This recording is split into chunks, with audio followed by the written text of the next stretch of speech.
President Trump just came home from the hospital 1 week ago tonight, and tonight he held a huge rally with thousands of people. Also tonight, tensions are rising between Dr. Fauci and the Trump campaign.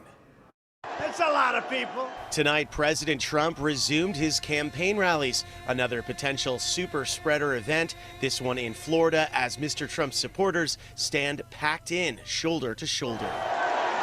Before the president took the stage, there was this surreal moment. Florida's governor jogging through the crowd, high-fiving folks as he arrived. President Trump, not wearing a mask himself, threw some into the crowd. One thing with me, the nice part, I went through it. Now they say I'm immune. I feel so powerful. I'll walk into that audience.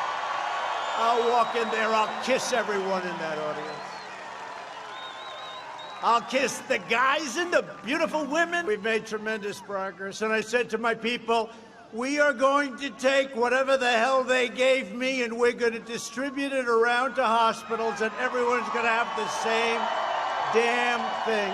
Earlier in the day, President Trump's physician announced he had tested negative for COVID-19. White House physician Dr. Sean Conley did not say when the president tested negative, only that he did so on consecutive days and that the medical team determined that the president is not infectious to others. But Conley did not corroborate President Trump's claim of immunity that he made tonight and Sunday. Looks like I'm immune for, I don't know, maybe a long time and maybe a short time. Meanwhile, one of the president's campaign ads is drawing criticism. I can't imagine that anybody could be doing more. Dr. Anthony Fauci said his full quote was taken out of context to make it appear like he was endorsing President Trump's handling of the pandemic. I think it's really unfortunate and really disappointing that they did that. It's so clear that I'm not a political person. Dr. Fauci was asked about reporting that he may be used in a second Trump ad. You know, that would be terrible. I mean, that would be outrageous if they do that.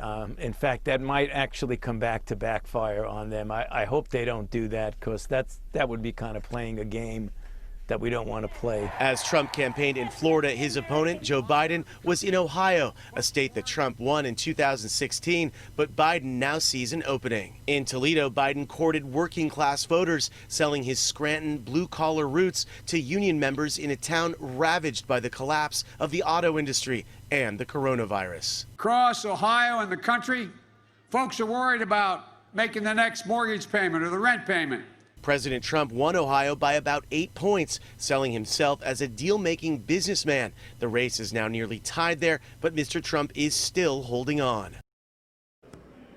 And Biden is also polling well in critical battleground states like Michigan and is even airing ads in deep red Texas and in Iowa, places Trump won handily in 2016. Live in the newsroom, I'm Tom Wade.